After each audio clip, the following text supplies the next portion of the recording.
আসসালামু আলাইকুম সুপ্রিয় দর্শক, আমরা আপনাদেরকে নিয়ে এসেছি যশোরের বিখ্যাত মহাকবি মাইকেল মধুসূদন দত্ত বাড়ি ও জাদুঘরে।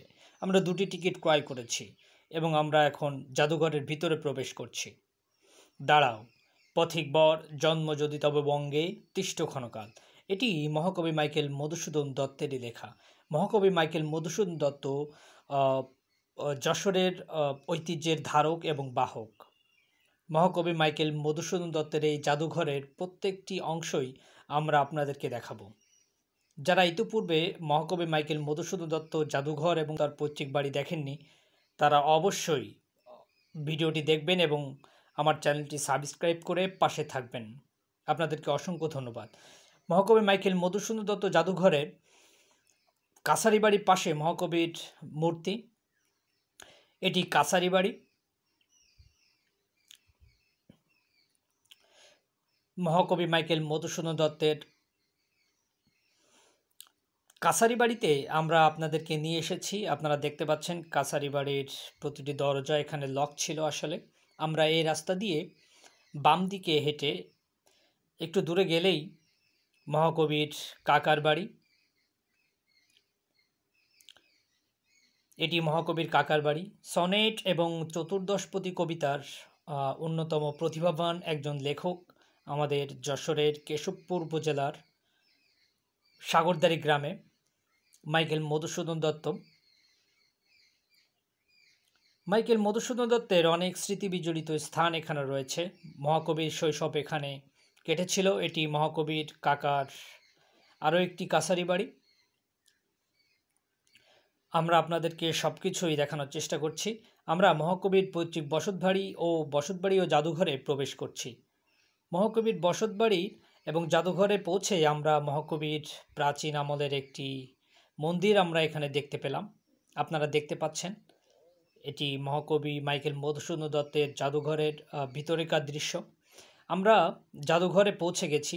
কবির পিতামাতার ছবি, কবির সহধর্মিণীর ছবি আপনারা দেখতে পাচ্ছেন। এগুলি সবই জাদুঘরের মধ্যে টানানো রয়েছে। এখানে রয়েছে আলমিরা।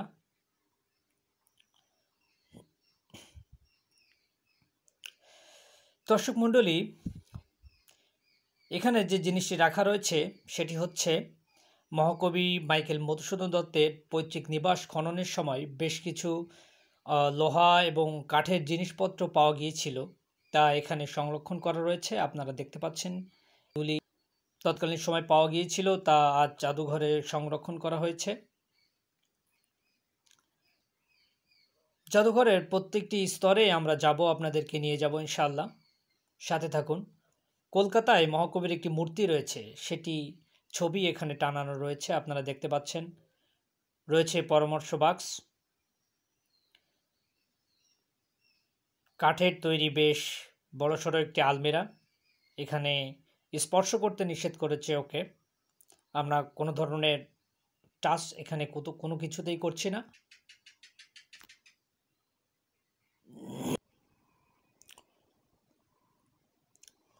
আরও দর্শনার্থীরা এখানে রয়েছেন। এটি মহাকবি মাইকেল মধুসূদন দত্ত শৈশবে ফার্সি শিক্ষা গ্রহণ করতেন এক মাওলানার নিকট, সেটার ছবি, সেই মক্তবের ছবি এখানে টানিয়ে রাখা হয়েছে।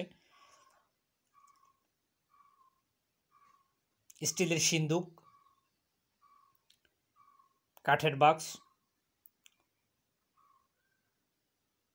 মহাকবির মূর্তি। এ পর্যায়ে জাদুঘরে আমরা বেশ বড়সড় একটি দা দেখতে পেয়েছি। এটি আসলে মহাকবির পিতা সময়কার একটি দা। এটা তারা ব্যবহার করতেন বলে জানা গিয়েছে। পাশে রয়েছে টিফিন বাক্স। কলের গান, সে সময় আসলে কলের গান বহুল প্রচলিত ছিল। আপনারা কলের গান দেখতে পেলেন। পাশে রয়েছে টুপি রাখার বাক্স, পাথরের থালা। এখানেও লেখা রয়েছে স্পর্শ করবেন না। মহাকবির পিতার কাঠের যে খাট এখানে আমরা দেখতে পেলাম, এটি আসলে সংরক্ষণ করা হয়েছে এবং এটি সেই সময়কারী খাট। এটি জাদুঘরে শোভা পাচ্ছে। লোহার সিন্দুক, আগে মানুষ লোহার সিন্দুকই ব্যবহার করতেন আগের মানুষেরা। সুপ্রিয় দর্শকবৃন্দ, আমরা একেবারে শেষ পর্যায়ে চলে এসেছি জাদুঘরের। এটি জাদুঘরের শেষ কক্ষ। এখানে মহাকবির বংশ পরিচয় তুলে ধরা হয়েছে। মহাকবির স্মারকলিপি এবং চিঠি এখানে টানিয়ে রাখা হয়েছে দর্শনার্থীদের জন্য। আমরা আপনাদেরকে সব কিছুই দেখানোর চেষ্টা করেছি প্রথম থেকে, জাদুঘরের গেট থেকে নিয়ে জাদুঘরের শেষ কক্ষ পর্যন্ত। এবং আমরা আপনাদেরকে মাইকেল মধুসূদন দত্ত সম্পর্কেও জানিয়েছি। তিনি সনেট এবং চতুর্দশপদী কবিতার লেখক। আমরা সব কিছুই আপনাদেরকে জানানোর চেষ্টা করেছি এবং পরবর্তীতে ধারাবাহিকতা বজায় থাকবে ইনশাল্লাহ অন্য কোনো স্থানে। ভালো থাকুন, সুস্থ থাকুন। আসসালামু আলাইকুম।